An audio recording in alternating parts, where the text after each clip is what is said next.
February 2026, this has been the shortest month of the year, but the highest revenue month for my agency, putting us just north of 84,000 US dollars in revenue. Here's a quick breakdown, and I've started categorizing my revenue sources according to the following: coaching, sales, digital products, school, and sponsorships. So, coaching, we pulled in $466. I do, one-off calls here and there. I charge about like $300 an hour for my time. So 466, we had roughly 1.5 calls. Direct sales for implementation of my email marketing services, $80,000 and $900, so $80,900. Then digital products, which we sell like digital products on email marketing stuff, $34, and school. Now, if you've been following this channel for a while, you'll know that I launched a school community recently, teaching people how to do email and SMS marketing. We pulled in $2,264 from that. Sponsorship, we pulled in an extra $250, and that's just videos that people pay us to produce. Net profit was $20,000, $20,816. And just note, that probably seems low compared to the $80,000 of revenue that we did, but I took a big chunk out from the agency as owner's drawings just to mitigate my tax. Really quickly, just a bit of context for those who are new to the channel. My name's Gavin. I run an email and SMS marketing agency, and I make these videos really just to document my own journey, share some tips and tricks and strategies, and hopefully those numbers kind of give you an indication in terms of like the transparency that I try and lead with on this channel and the type of advice I give under that context, right? Like, I'm not trying to teach people how to make $100,000 a month online because I don't know how to do that. I'm currently at roughly $84,000 a month in revenue, so I think I can teach people how to get to that level. But once again, I really just make these videos to document my own journey and just share some general tips and tricks. Now, without further ado, things were really good though. Obviously, you've heard the numbers in the previous section, but I wanted to kind of go into a little bit more about the business fundamentals in terms of what's working for the agency and what's not. Now, I've started dividing my attention, essentially, with how I approach the business into 3 core sections. And actually, this probably goes beyond the business and more into my life. I have sales and marketing, operations, and service delivery. And I divide my focus into those 3 sections. And so within those 3 pillars, I have subcategories, okay? And I'm gonna give you updates on those 3 pillars as well as those subcategories. So under the sales and marketing effort for my business, we have a few things that we focus on: newsletter, social media, school, YouTube, and revenue ops. So increasing revenue from existing clients. Those are the core pillars that I focus on under the sales and marketing branch of things. Now, let's break these down really quickly.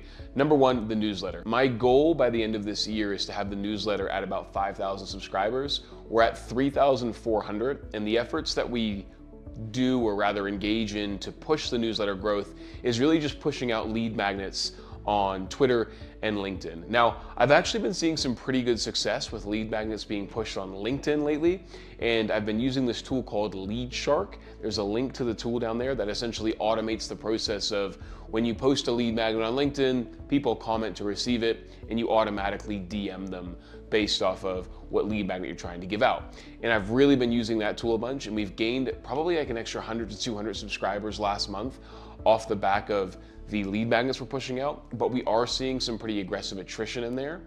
And on top of that, the normal ways that we would grow our list, i.e. Twitter, doesn't work super well. And a lot of the attention on like this channel and my email marketing channel, the other YouTube channel that I have, is no longer pushing to the newsletter. Instead, we're now pushing to a school community, which will be my 3rd point that I'll talk about. But the second point I wanted to talk about is the social media channels that we currently have set up. So we have the newsletter. We saw a bit of growth, but we need to push it a little bit more aggressively to get to 5,000. We are getting new subscribers in there, and we have a bunch of back-end funnels, which is fantastic. And that newsletter actually pushes to the school community, which I'll talk about in a second. But newsletter, things are pretty good. We do need to see a little bit more growth there. Number 2 is social media. So recently I engaged a social media team to help me essentially copy that guy Maxwell Copy's social media strategy and really help us put out like a bunch more content speaking to the ICP, right? Like e-commerce businesses, freelance email marketers. And we're trying to grow our Instagram page. Right now, it's not working. Like, we're putting out a video every single day, we're making 10 stories, and we've got like 20 followers. Nothing seems to be popping just yet. And so I have weekly calls with my social media team and the strategist who's implementing the strategy for me, and we're trying to figure out where and how we can crack the algorithm. So that's something that we're actively working on, and one of my big focuses right now that is not working out super well. The good thing though about trying to push aggressively on Instagram is you'll notice that we have like content being repurposed onto TikTok now, onto Twitter, and then also onto YouTube. So while we are trying to aggressively grow the Instagram channel, the good thing is we're also using that content, and it's not just going to waste on Instagram right now. And I say waste because we're not getting any impressions, but it is getting repurposed elsewhere. So social media, so-so. Number 3, school. So you've probably already even seen or will see an ad about my school community in this video. Recently, I launched a paid school community where people pay to be a member. Really quickly, sorry to interrupt the video. I just want to tell you something really cool that we've started doing with Inbox. I've actually created a school community where I teach you anything and everything I know about email and SMS marketing, from really advanced campaign strategies to how to simply set up your Klaviyo account, all the way to building really, really cool automations for the back end of your e-commerce store. Whether you're a business owner trying to learn how to do email marketing or an email marketer trying to learn how to become a better email marketer, there is a link in the description to this school community where I teach you everything I know. Check it out, it's worthwhile. Book a call to have a chat with me to see if you're a right fit for the community, and if you are, I'd love to get you in there. Anyway, sorry for interrupting your video, let's get back to it. You get 2 weekly calls, and they learn how to grow their agency if they're an email marketing agency, and how to improve their overall email marketing strategies. I had the paid one, that's been going pretty well. We're generating about $3,000 a month from that. But I also recently launched a free version of that community, and you'll see links to that down below this video as well. And the idea is we drive pretty much all of our traffic sources drive to that free school community. And within that free school community, we then upsell people into the paid school community. So I launched a free school community, you should check it out, link in the description, that essentially has really good value in it in terms of teaching people how to do automations, sign-up forms, some agency tips, and then within it, it essentially pushes them from there into the paid community. And the goal for the paid community is to get it up to ideally 100 members by the end of the year. So 10,000 a month recurring revenue. Not there yet, but that's a cool update. And overall, school community is going really, really well.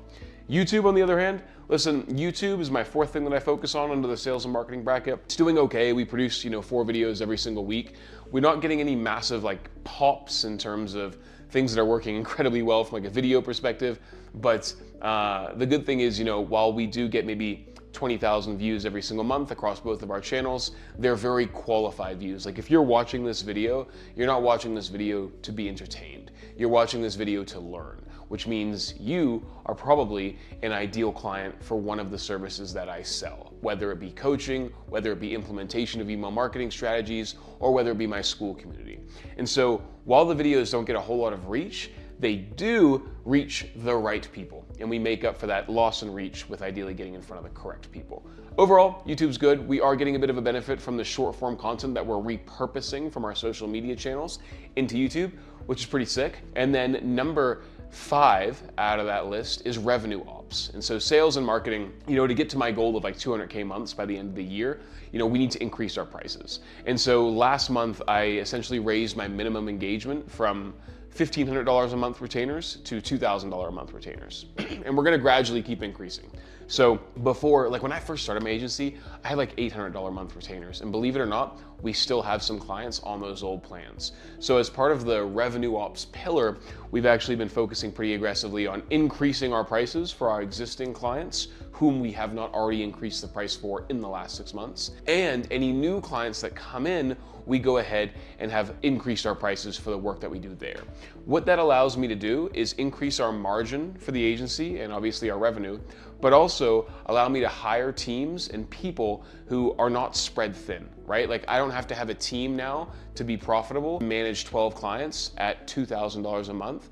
I can instead have them manage 7 clients, do a similar level of work with more attention to detail and more depth at $4,000 a month. So we looked for opportunities to increase our prices, which we did. And then off the back of that too, we've increased our pricing minimums, and that's been really good for the business and has increased really our overall revenue. So that's the sales and marketing stuff that we've been focusing on in February that I'm really, really happy with. Then we have the operations pillar. So remember, we have sales and marketing, operations and service delivery. Under the operations pillar, we have school once again, and my school focus there is building out new classes, building out systems and processes to essentially increase the retention of our members. And we've really built out, like in the paid school community, there's probably over 100 hours of video in there now. So I've been really building out the school community. Under the operations pillar as well, we have team structure, and now we have 14 full-time staff. We hired a new designer last month, and we also hired a new project manager whose sole job it is to focus on building out automations. So right now, my team structure, we have project managers who manage campaigns and automations, but by doing that, what's happening is, since these projects come in, like let's say the project manager is managing campaigns for one of our clients, but then that same client's like, hey, we need to build some new flows, that can totally throw off the workflow and system and process for the project manager, causing a bunch of delays. So instead of having teams focus on campaigns and automations, we're now doing it where we have teams specifically for campaigns, and then we have teams specifically for automations. And so we're in the process now of building out a new team that focuses solely on automations. And what they're gonna do is, like I said, build automations only, but they're also going to go through accounts and find sales opportunities for our existing clients. So that's been really cool. The team structure and just making sure we're buttoned up and tightened up organizationally is really, really nice. We've also been trying to play around with our SEO a little bit and just writing articles, transcribing videos that we make on my YouTube channel and turning those into articles that we post on the blog that we have. I'm not seeing any massive impacts there, but it is good just to be putting stuff out.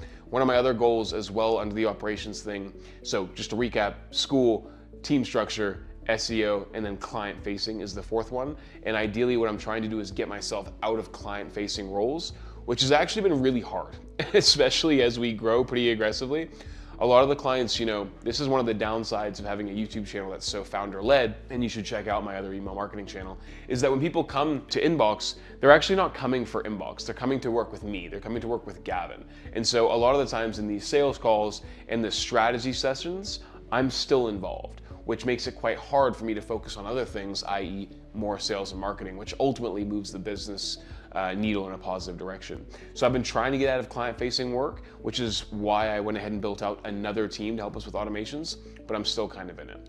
Then we have service delivery. Now, service delivery is really largely just servicing the clients that we have, and for the most part, that's just business as usual work. The other thing I do focus on as well is the social side of my life. I know we talk a lot about business here.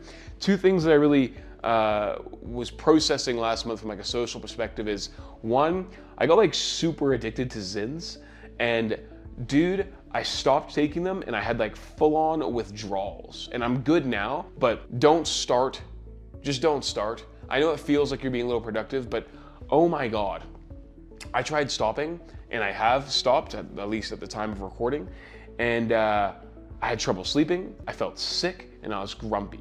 Stopping Zyns, really hard.